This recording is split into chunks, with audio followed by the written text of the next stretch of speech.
I'm 65, and I have begun to avoid people. Let me tell you why. Reaching this age brings with it a profound shift in the very lens through which we view our lives, our relationships, and time itself. For years, I was the kind of person who showed up for everyone. Friends, family, neighbors, you name it. But I have learned that not every connection is worth the energy required to sustain it. At 65, I've discovered that stepping back isn't an act of bitterness. It is an act of protecting my peace, of honoring my time, and of focusing on what truly matters.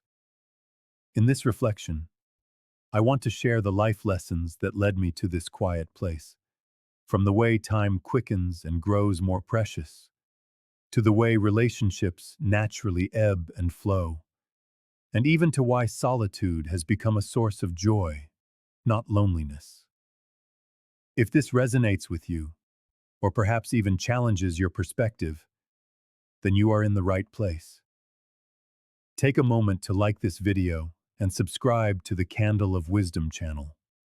Together, we can explore how embracing these truths can lead to a simpler, more fulfilling life. Let us begin. First, time itself feels more precious than ever. At 65, one thing becomes crystal clear. Time is no longer an infinite horizon. In our youth, it felt like an ocean without a shore. We would squander hours in the shallows of empty conversation, in relationships that offered no nourishment, or on obligations we accepted out of guilt. But now, each moment feels like a gift I am no longer willing to waste. This shift isn't born of fear, but of wisdom. Time is no longer just a number on a clock. It is the very currency of my life. Every sunrise seems more vibrant. Every conversation with someone I truly cherish feels deeper. Even the quiet moments, sipping coffee in the morning light, or walking through the park, hold a significance I once overlooked. I have learned that not everyone, and not everything, deserves a piece of my time. This isn't selfishness. It is a sacred form of stewardship. As we age, it is essential to ask, is this worth my energy? Does this bring me joy? Does this align with who I am? If the answer is no, I gently let it go, because time spent on things that don't matter is time stolen from the things that do. To embrace this, I have simplified my connections. I no longer say yes to every invitation or engage in polite chatter that feels hollow. Instead, I seek out the connections that feel real, where I can be myself, and where my time is valued as much as I value theirs. A single meaningful conversation over tea will always outweigh a crowded gathering where I feel invisible. This isn't about isolation. It's about honoring the life I have. I have come to see time as a trusted companion. It reminds me to slow down, to savor the moments I once rushed through. It guides me to choose wisely and reassures me that it is not only okay, but necessary to release what no longer serves me. If you find yourself feeling this way, know you are not alone. There is no rule book for this stage of life, but I have found that when you focus on what truly matters, your time is no longer about how much you have left. It is about what you do with it. Protect it fiercely. Fill it with purpose, peace, and the people who truly lift your spirit. For once you begin to treat time as the treasure it is, your entire life shifts into something far more meaningful. Second, relationships change, and so do we. As the years pass, it's inevitable. I've come to accept a difficult but liberating truth. Not every relationship is meant to last a lifetime, and that is perfectly okay. It is not a sign of failure. It is simply the current of life, moving us forward. When I was younger, I believed that love and friendship demanded constant, relentless effort. I remembered every birthday, attended every event, and reached out even when I felt utterly drained. I thought being there for everyone made me a good person. But I came to realize that not all relationships are created equal. Some nurture your soul, others slowly deplete it. This understanding didn't arrive overnight. It was forged through years of experience, some wonderful, some painful. I have been hurt by people I trusted, disappointed by those I relied upon, and have watched as paths diverged from those I once held dear. For a long time, I took these partings personally. I would ask myself, what did I do wrong? Could I have tried harder? But now, I see it differently. People change. I have changed. And sometimes, the kindest thing you can do for yourself, and for them, is to let go. One of the most profound lessons I've learned is to focus on relationships that are mutual. A healthy connection is not a one-way street of endless giving. It is a place of balance. Does this person support you as you support them? Do they listen as much as they speak? Do they bring light into your life, or do they cast a shadow? As I've grown older, my circle has naturally grown smaller, but what remains is richer and more authentic. The friends and family who are still with me are the ones who truly matter. Those who understand me, accept me, and fill my days with joy. I no longer waste my precious energy trying to hold on to connections that don't align with the person I am today. This doesn't mean I am without nostalgia. Sometimes I think of friends I've lost touch with, or family whose lives have taken different turns. But instead of regret, I feel gratitude. Those relationships shaped me, taught me invaluable lessons, and gave me memories I will always cherish. They were part of my journey, even if they are not part of my present. So my gentle advice is this: do not hold on out of guilt or obligation. Relationships, like life itself, are meant to evolve. Cherish the ones that bring you peace, and release the ones that do not. In doing so, you will find yourself surrounded by a love that is real, authentic, and truly worth your time. Third, trust becomes a more complex landscape. Trust is one of the most fragile yet vital elements of any human connection. At 65, I've learned that it is not something to be given away lightly. It is a precious bond, and when it is broken, it leaves scars that can take a lifetime to fade. In my younger years, I trusted with an open heart. I believed in the inherent goodness of people and gave my loyalty freely. And while that openness led to many beautiful friendships, it also brought its share of heartbreak. Over the years, I have been let down by people I never imagined would hurt me. A friend who valued what I could offer more than who I was. A family member whose choices created an unbridgeable distance between us. A colleague who put their own ambition before our shared work. These experiences changed my approach to trust. They didn't make me bitter, but they did make me careful. Now, when someone new enters my life, my first thought isn't, how can I connect with this person? But rather, I will observe their heart through their actions. It is a more cautious way to live, but a necessary one. And yet, I've come to understand that this isn't just about trusting others. It's about trusting myself.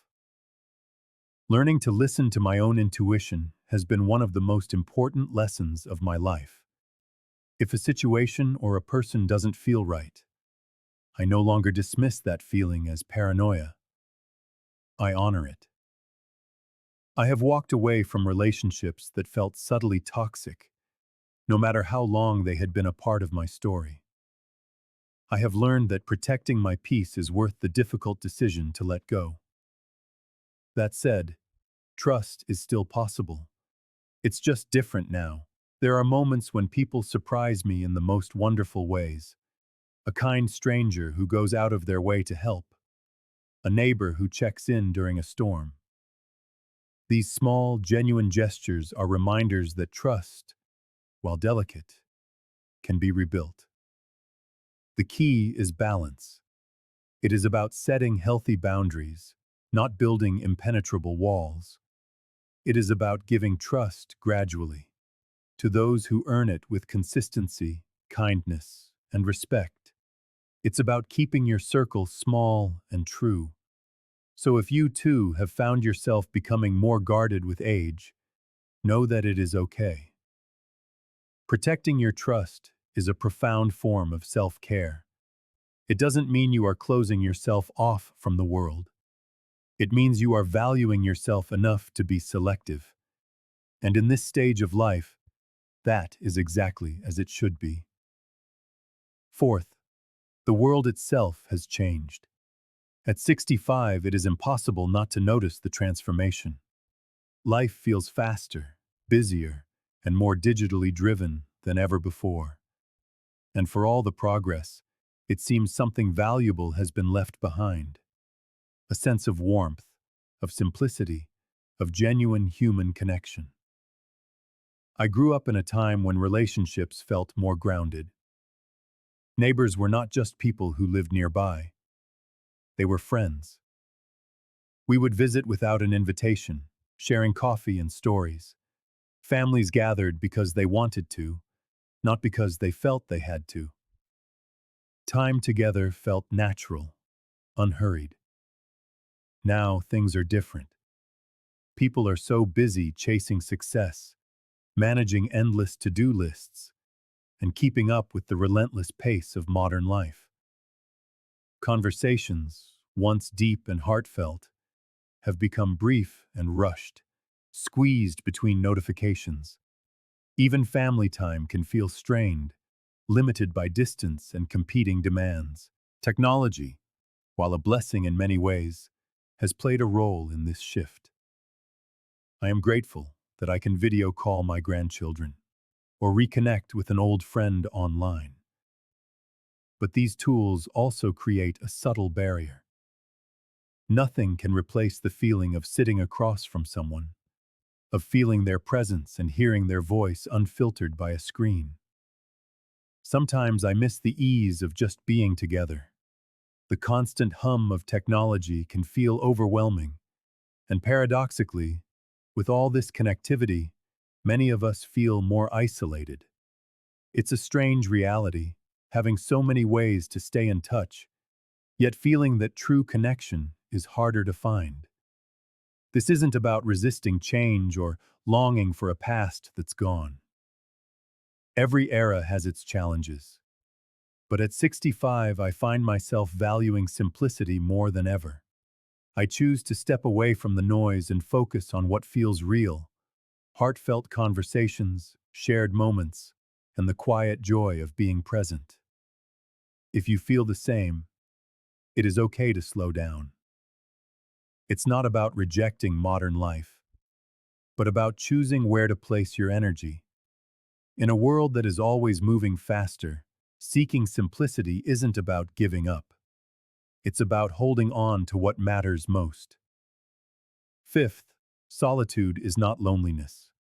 Realizing the profound difference between these two states has been one of the most freeing lessons of my life. Loneliness is an ache, a feeling of emptiness that comes from a longing for connection. Solitude, however, is a choice. It is a sacred space for peace, reflection, and renewal. It is not something to be feared, but something to be embraced. In solitude, I have found a clarity that is hard to achieve in the rush of daily life. There is a deep beauty in quiet, simple moments. Sitting on the porch with a warm cup of tea, listening to the wind in the trees, or watching the sun sink below the horizon. These experiences don't just pass the time, they enrich it. Reflecting on the past has also become a source of comfort in these quiet hours. Instead of dwelling on mistakes, I focus on the lessons learned and the memories that bring me joy. Solitude offers a space to look inward and make peace with the life I've lived, finding gratitude for the person I've become. This does not mean I have withdrawn from people. On the contrary, solitude has deepened my appreciation for my relationships. It has allowed me to focus on the meaningful connections, rather than maintaining others out of habit. Now, when I spend time with loved ones, I am fully present, savoring the moments we share. Solitude has also taught me to value myself. It's easy to believe that our worth is defined by the size of our social circle. But the truth is, your value comes from within, from knowing who you are and what truly matters to you. If you have ever feared being alone, I encourage you to rethink that perspective. Solitude is not a punishment. It is a gift. It is a chance to hear your own thoughts, to focus on what brings you peace, and to reconnect with your own spirit. The more you embrace it, the more you will realize it is a source of strength. In the quiet of solitude, you can find a harmony that allows you to let go of distractions and pressures and focus on the life you truly want to live. It is not about isolation, it is about intention. And in those moments of stillness, you may just discover a deeper sense of fulfillment than you ever thought possible. And so we come to it. Why I avoid people now. It isn't born of bitterness or resentment. It is about protecting my peace. I have learned that not every connection is worth keeping, and not every social obligation deserves my energy. This realization did not come easily, but it has been one of the most vital lessons of my life. For many years, I believed in being constantly available. I wanted to be the reliable friend, the helpful neighbor, the person everyone could count on. And while that brought me joy for a time, it also left me depleted. I gave too much of myself to relationships that were not mutual and to situations that didn't align with my spirit. Life has a way of teaching us where to draw the line. I have had my kindness taken for granted and my time treated as if it had no value. I ignored red flags, believing that loyalty meant staying, even when it was chipping away at my own happiness.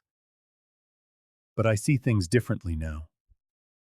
I understand that avoiding certain energies isn't selfish. It is self-preservation. There is a profound peace in stepping away from toxic dynamics and letting go of obligations that no longer serve me. I have traded the noise of constant social interaction for the quiet joy of meaningful solitude and cherished company. Instead of stretching myself thin, I focus on a smaller, deeper circle of relationships, connections that bring light and fulfillment into my life. The people who remain are here because they genuinely care, not because they expect something from me. These relationships are rooted in mutual respect, and they feel effortless in the best possible way. There is no drama, no competition, just authentic connection. I also gently distance myself from those who bring negativity into my life, those who thrive on drama, complain endlessly, or never seem to ask how I am doing. They no longer have a place in my world. Avoiding people, then, is not about giving up on humanity. It is about valuing myself enough to protect my own inner peace. It is about choosing relationships that uplift, not drain. Life is too short to waste on what does not bring joy.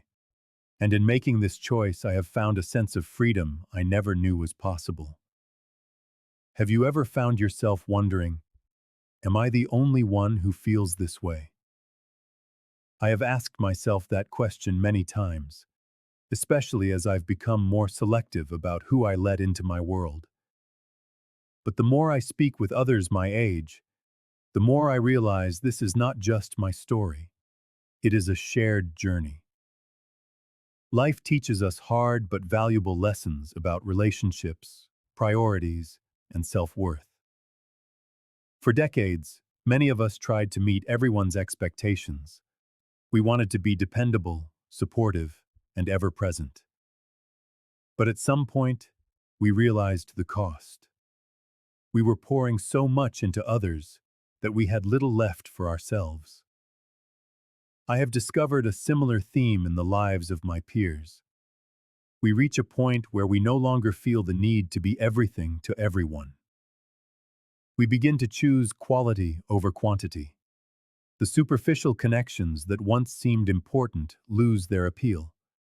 What we crave now are meaningful conversations, shared laughter, and relationships that feel genuine. This shift is not always easy. Saying no to people who once relied on you can feel selfish at first. But it is not. It is self-preservation. The truth is, we cannot be everything to everyone, and trying to do so only leaves us drained. By stepping back, we create space for the relationships that truly nourish us. And here's the beautiful truth. You are not alone in this. Many people in their 60s, 70s, and beyond are making these same choices. It isn't about pushing people away. It is about finding peace. It is about prioritizing your well-being. If you have noticed yourself pulling back from what no longer serves you, it is not a sign that something is wrong. It is a sign that you are growing, evolving, and learning to value your own precious time and energy. This stage of life isn't about how many people you have in your corner. It is about the quality of those connections. And if this resonates with you, take comfort in knowing that you are part of a quiet, collective wisdom. Together, we are learning to embrace a life that is simpler, more fulfilling, and unapologetically our own. Finally, it is about embracing this chapter of life. Life isn't about endings. It is a series of new beginnings. Every chapter brings its own lessons, its own joys. At 65, I have found that this stage is less about proving myself to others and more about embracing who I have become. It is about letting go of what no longer serves me and holding close what truly matters. There is a powerful freedom that comes with this understanding. When we are young, we often live with a sense of urgency, always rushing to achieve more, to meet the next expectation. But as time softens our perspective, we begin to see that the present moment is the only one we truly have. This chapter of life is about simplicity. It's about finding joy in the sunlight streaming through a window, in sharing laughter with a loved one, or in the quiet comfort of a favorite chair. These moments may seem small, but they hold a depth of meaning that anchors the soul. They remind us that life's greatest treasures are often found in its simplest pleasures. It is also a time for reflection. Looking back, I see my life not as a series of mistakes and triumphs, but as a rich tapestry woven with every experience, some beautiful, some painful, all meaningful. And in that acceptance, there is peace. A peace that I now cherish above all else. Every triumph, every stumble, every scar. They are the threads that have woven the tapestry of who I am.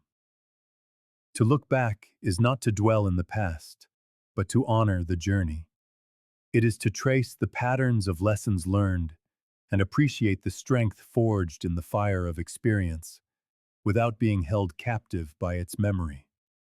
And yet, this chapter is not a closing summary. It is an open page. A quiet excitement hums in the air, a gentle whisper that there is still time. Time to create, to learn, to blossom. It is a season for nurturing new gardens, both in the soil and in the soul. a time to simply be present and discover the unique possibilities that only this stage of life can offer. What makes this season so profound is the liberation it bestows. It is the freedom to finally say no to the currents that would pull us under, and a resounding yes to all that brings us to a shore of peace. It is the courage to live with an open heart, unburdened by the weight of judgment or the echo of others' expectations. It is the quiet, powerful realization that to simply be is, and has always been, enough. This hard-won peace is a sanctuary. To protect it is not to shut the world out, but to carefully choose the company we keep. It means letting go of the noise, the needless obligations, and the connections that no longer resonate with our spirit. This is not a retreat born of bitterness, but a conscious act of living with intention, of focusing only on what truly matters: meaningful relationships, moments of pure joy, and a deep sense of inner calm.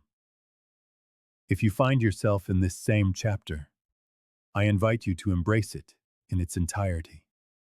Remember, life's true richness comes from the quality of your days, not the quantity of your commitments. Let the rush of the world fall away, and listen instead to the melody of what brings you joy. Life doesn't have to be perfect to be meaningful. The most peaceful moments often arrive not when we are chasing them, but when we finally stand still enough to receive them. This chapter is ours to write. Let us make it one of simplicity, gratitude, and genuine happiness. Let this be the season where we live boldly, love deeply, and savor every single moment.